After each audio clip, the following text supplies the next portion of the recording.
तुम्हें क्या शादी करके आराम करवाने लाया हूँ। सुन रहे हो, मेरे पैरों में और कमर में बहुत दर्द है। जरा कुहू का डायपर तो उठा लाना हॉल की टेबल से। मानवी ने अपने पति यश से कहा। मैं ऑफिस से थका हुआ आता हूँ, मेरे पास टाइम नहीं है, मुझे आराम चाहिए। तुम घर में रहकर बीमार पड़ जाती हो, नहीं होता कुहू का काम तुमसे तो किसी को अपने मायके से बुला लो। बेड पर लेटे हुए फोन चलाता हुआ यश बोला। अभी 1.25 महीने पहले ही मानवी को ऑपरेशन से बेटी हुई है, उसे जरा भी आराम नहीं मिल पाया। सास और उसकी माँ आई थी कुछ दिन के लिए, 15 दिन बीतते ही चली गई। बेचारी मानवी पूरा दिन अकेले ही बेटी को संभालती है, घर के काम करती है, पूरी रात तो बेटी जगाती है। सुबह सोती है तो मानवी को भी नींद लग जाती है, पर बेचारी सुबह भी कहाँ सो पाती है। पति देव को 8:30 बजे ऑफिस के लिए निकलना होता है। उनका नाश्ता खाना तैयार करती है, तब तक बिटिया रानी उठ जाती है। एक बार बुखार आ गया था मानवी को, तो मानवी ने कहा, आज आप अपनी कैंटीन में खाना खा लेना। यश गुस्से में बोला, तुम्हें क्या शादी करके आराम करवाने के लिए लाया हूँ? अगर मुझे बाहर ही खाना है तो तुम्हारे होने का क्या फायदा।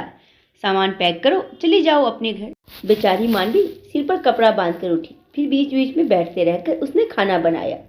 जब कुहू रात को ज्यादा रोती तो यश झुझलाकर अपना तकिया उठा दूसरे कमरे में अंदर से बंद कर चादर तानकर सो जाता। बेचारी मानवी पूरी रात बेटी को गोद में लेकर बैठी रहती। ये पति हाउस वाइफ को क्या समझते हैं कि वो घर में सिर्फ आराम करती है, काम तो सिर्फ वही करते हैं, घर की मुर्गी दाल बराबर, खुद का काम ही दिखता है इन्हें। ऐसा नहीं था कि मानवी पढ़ी लिखी नहीं थी, ये नौकरी नहीं कर सकती थी, पर उसने परिवार को प्राथमिकता दी। शुरू शुरू में सब अच्छा भी था, यश एक प्यार करने वाला पति था, पर असली प्यार तो बेटी के आने के बाद ही पता चल रहा था। मानवी सोचने लगी, अब तो हद हो गई। हर बात पर यश यही कह देते, अब तुम किसी काम की नहीं रही। भाई, एक औरत का शरीर बच्चे के बाद पहले जैसा नहीं रहता।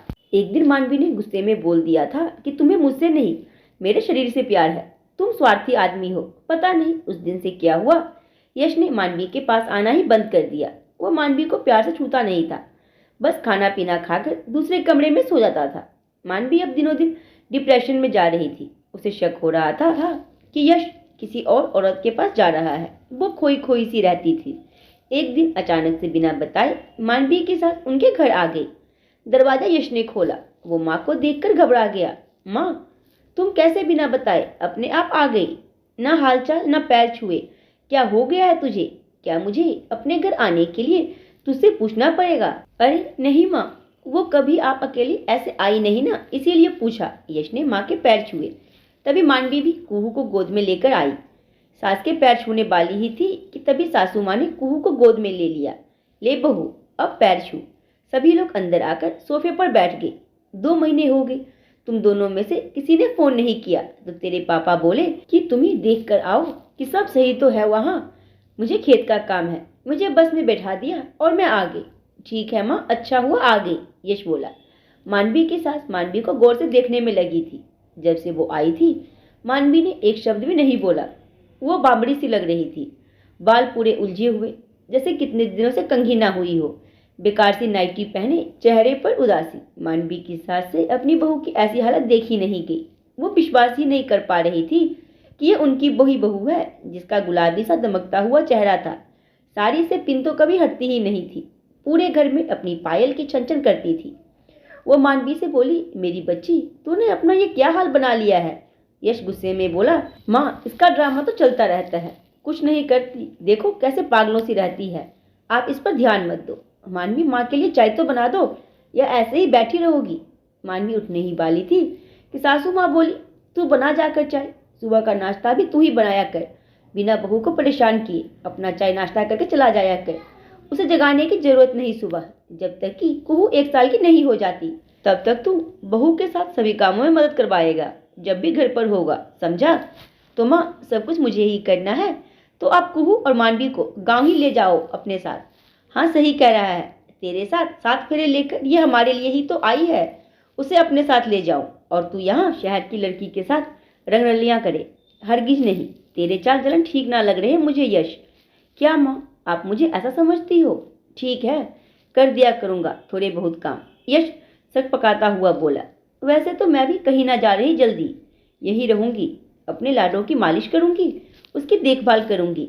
गांव में तेरी भाभी सब संभाल ही रही है, उसी दिन से मानवी की सास ने पूरे घर की कमान अपने हाथ में ले ली। मानवी को आराम करने का पूरा समय देती, कुहू को खुद संभालती।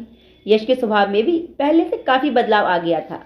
मानवी भी डिप्रेशन से बाहर आ रही थी। बहू, ये जो आदमी होते हैं ना, भौरे के स्वभाव के होते हैं। उन्हें एक ही डाल पर बनाए रखने के लिए पत्नी को ही समझदारी से काम लेना पड़ता है। एक उम्र के बाद पति पत्नी का प्यार, सुंदरता या बाहरी आकर्षण का मोहताज नहीं रह जाता। इसलिए तू सजी धजी रहा कर, तैयार हो जा। आज यश के साथ फिल्म देख आ रहा होगा वो। कुहू को मैं देख लूंगी और बाहर ही खाना खा आना, मेरे लिए तो रखा है। मानवी फूट फूट कर माँ जी के सामने रो पड़ी, उनके सीने से लग गई। जा पगली, अब तैयार हो। मानवी सुंदर सी लाल रंग की साड़ी पहनी बहुत ही खूबसूरत लग रही थी। यश मानवी के चेहरे से नजर ही नहीं हटा पा रहा था। दोनों लोग हाथों में हाथ डाले चल दिए। माँ जी के चेहरे पर मुस्कान आ गई। यश ने मानवी से अपने बीते समय के व्यवहार के लिए माफी मांगी और रात में भी कई बार माँ जी बहाना बना देती कि लाडो के बिना मुझे नींद नहीं आती, मेरे पास ही सुला दे बहू। यश और मानवी को भी अब एक दूसरे के लिए समय मिल जाता था। सही बात है, घर में बड़े बूढ़े घर की नींव होते हैं। इनके होते हुए कोई परिवार बिखर ही नहीं सकता। तो आज की कहानी के बारे में अपने में जरूर दें और कहानी पसंद आई हो तो वीडियो को लाइक, चैनल सब्सक्राइब और वीडियो को शेयर करना ना भूलें।